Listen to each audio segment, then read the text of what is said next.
J'ai fait beaucoup de photos. Parce qu'après mon bac, je voulais faire un CAP coiffure. Mes parents m'ont dit non, tu vas avoir ton bac, tu feras un CAP après. Et comme j'étais dessus, j'ai fait un CAP après mes photos. Et, et ce que je cherchais dans la photo, c'était à sortir ce qu'il y avait, c'est ce qu'on voit dans les gens, ce qu'on voit, ce qu'il y a derrière le regard en fait. Et ça, j'aimerais. Là, maintenant, je pourrais me relancer, je pourrais réessayer, mais c'est vraiment aller chercher ce qu'il y a derrière les gens et le mettre en valeur en fait. Ça, j'aimerais être capable de ça. J'aimerais être capable ouais, par la photo, je pense. Par la photo ou par la sculpture, enfin par la représentation des autres, aller chercher ce qu'il y a derrière. Ouais. Tu t'aimerais, c'est quelque chose qui pourrait se produire, de repartir sur ce genre d'activité? J'y pense. C'est pas impossible. C'est pas impossible.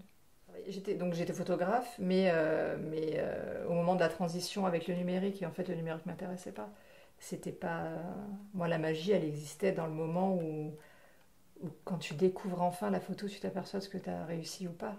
Si c'est planté, ça reviendra pas. Alors que là, maintenant, on mitraille des millions de photos, mais il y a plus. Enfin, je trouve qu'il n'y a pas l'émotion. Enfin, bon, s'il y a de l'émotion dans les photos, mais c'est pas la même émotion que de développer et de voir apparaître, enfin d'être bouleversé par, enfin bouleversé, peut-être pas aller jusque là, mais d'être ému parce qu'on a réussi à attraper sans le savoir.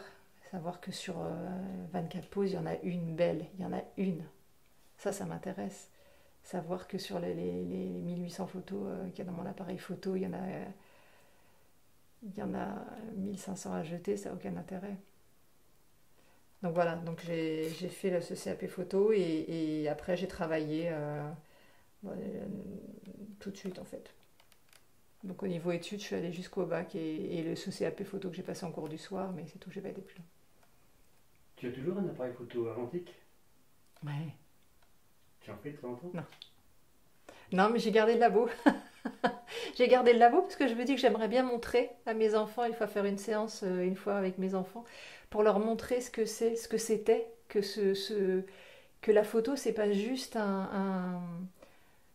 c'est pas juste arrêter un moment. C'est aller chercher une émotion, c'est aller chercher quelque chose. Et c'est pas juste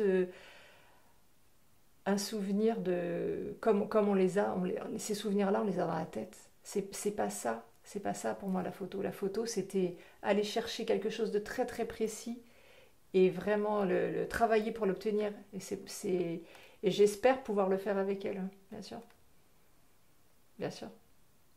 Et tu es plutôt paysage ou Non, plutôt... portrait. Portrait. Portrait, parce que l'échange est fabuleux. C'est dur, hein, c'est dur justement avec le numérique, sur une après-midi, tu peux passer des heures et réussir à. Mais quand tu as plusieurs pellicules de 24 poses, tu peux pas te permettre de perdre. Il faut aller tout de suite et c'est ça qui est intéressant. Aller chercher Alors c'est sûr qu'en numérique, tu vas faire quelque chose de visuellement très beau, mais est-ce que c'est ça l'intérêt? Je suis pas sûre. Je pense que l'émotion, elle va se chercher autrement. Et par la magie aussi de est-ce que j'ai réussi ou pas, ou est-ce que. Bon, après, c'était plutôt artisanal, hein, parce que si tu peux si tu peux passer ton après-midi à faire du rouleau, tu peux, c'est pas une question de moyens. Mais moi, je trouvais que ça avait ce côté magique, de pas savoir, de se demander si on avait bien saisi la chose, mais de savoir que c'était un moment qui ne reviendrait pas, en fait. Alors que là, mais on mitraille dans le vide, en fait. Je trouve ça dommage. Quand tu travaillais de la photo, tu étais chez un photographe, c'était un employé chez un photographe. Ouais. Qu'est-ce que tu faisais concrètement? Tu étais, Alors, je faisais pas du tout de portrait. J'ai travaillé à la Bourse, enfin à la Bourse, dans le passage de la Bourse, un endroit un peu particulier dans Paris.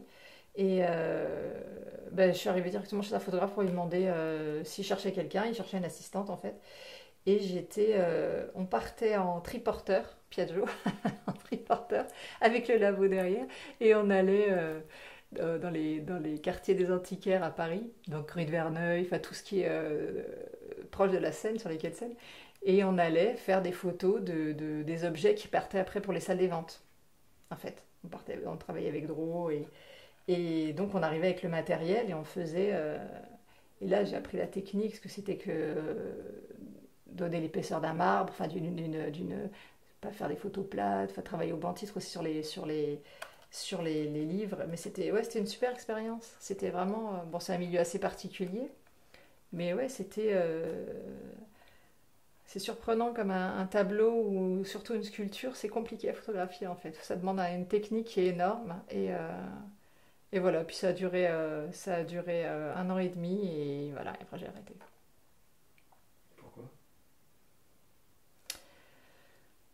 Parce que c'était pas, voilà, on n'avançait pas quoi.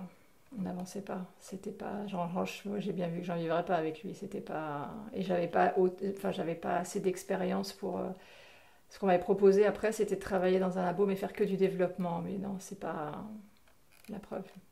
Maintenant, qui fait du développement? Les machines. Donc non, non, non, non, j'ai arrêté pour ça.